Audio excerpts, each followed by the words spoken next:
This is an IBM ThinkPad 755CX. This model was the last and the best iteration of the 755 series, which released back in June of 1994 with the 755 and 755CS.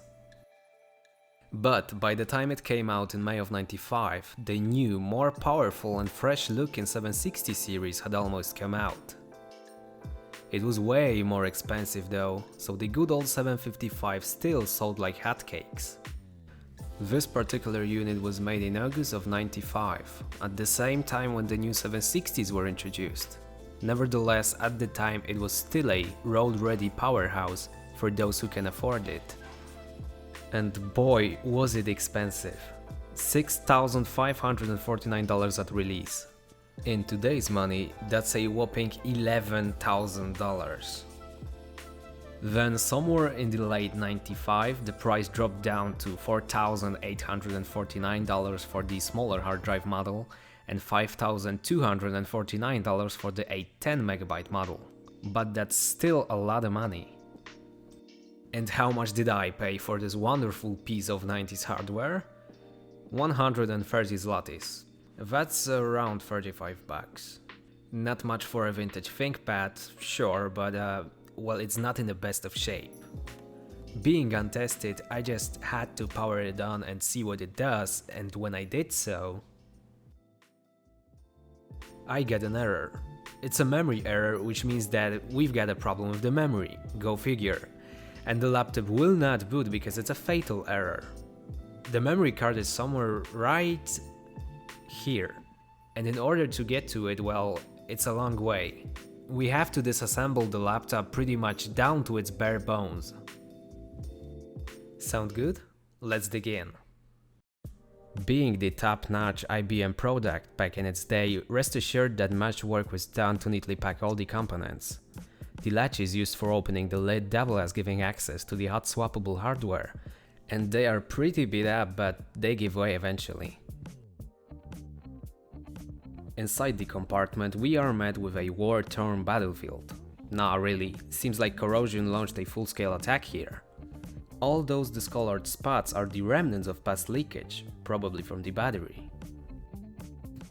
The floppy drive pops out with relative ease. Removing it reveals a memory card and the infamous green destroyer of fun, more precisely the 3-cell Varta Resume battery. Why infamous and why destroyer of fun? These were installed in a plethora of ThinkPads from the mid-90s and they did their job fine, except after years they begin leaking and wreak havoc, if left for some time. The placement of these didn't help either. On my 760 model ThinkPad, the battery was in the palm rest next to the keyboard, speaker PCBs and the track point buttons, destroying all three. Here's how it looks when it goes bad. This one wasn't an exception, it already managed to eat through some stuff. I can live without the sleep feature thankfully, so it can go to my growing collection of bad batteries. Let's move on with the disassembly. There's also usually a battery and a hard drive in there, but mine came empty-handed to the party, so we can get to the screwing already. I've got a handy-dandy hardware maintenance manual that I printed, using which the disassembly will hopefully be a breeze. This is gonna be a sort of a step-by-step time-lapse thingy, so sit back and enjoy.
Now that the board is out, we have this neat little hardware package and our memory card is at the bottom of said package, so cut the chit chat and let's go.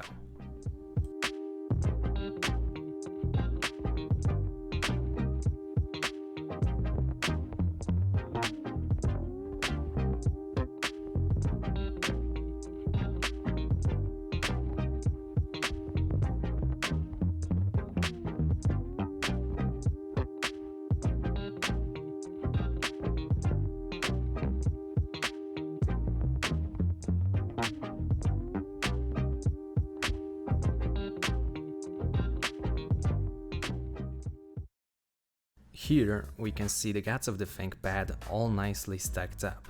It's impressive how IBM managed to squeeze it so much so that you get swappable batteries, drives, and all that. Given the way other laptops I came across looked inside, that's some well-engineered stuff. What's more is that everything is relatively easy to take off, just 1 or 2 screws and a connector, and some wiggling. Anyone who's not scared of a screwdriver could fix their own laptop. Something that has become a rarity these days, even with contemporary ThinkPads, much to the chagrin of ThinkPad fans.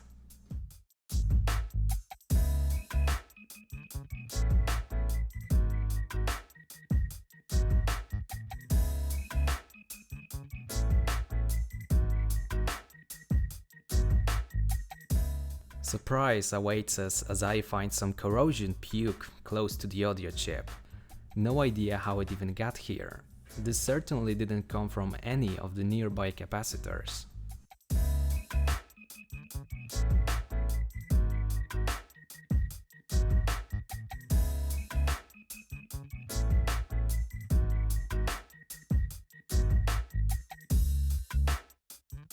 Corrosion is also to be seen on the bottom of the motherboard's shield, though it looks like it only affected the shield and the tape, thankfully. Once removed, the tape should loosen the metal shielding and let us gain access to the innards.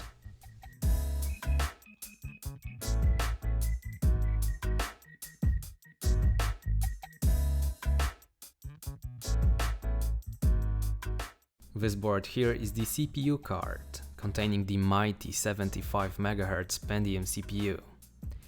Jokes aside, back in 1995, 486 laptops were a dime a dozen, often with a DX4 version pushing out 75 or 100 MHz, or even the low power variants like the 486 SL or the 486 DLC. Ugh. But then, back in the day, laptops were used for office applications and simple programs, hence they usually had little to no graphics acceleration and a PC speaker for sound. So the 755CX is what we could regard as multimedia, at least back then. This is the memory card, finally. We just have to pop it off with a screwdriver and that's it.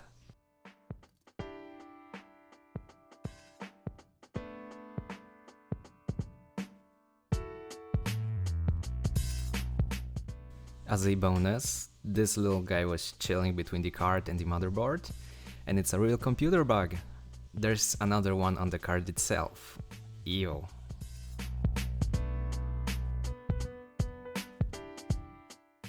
I can spot the problem right away. It's corrosion on one of the chips. Tune in to the second part where we begin the repairs. Until then, bye!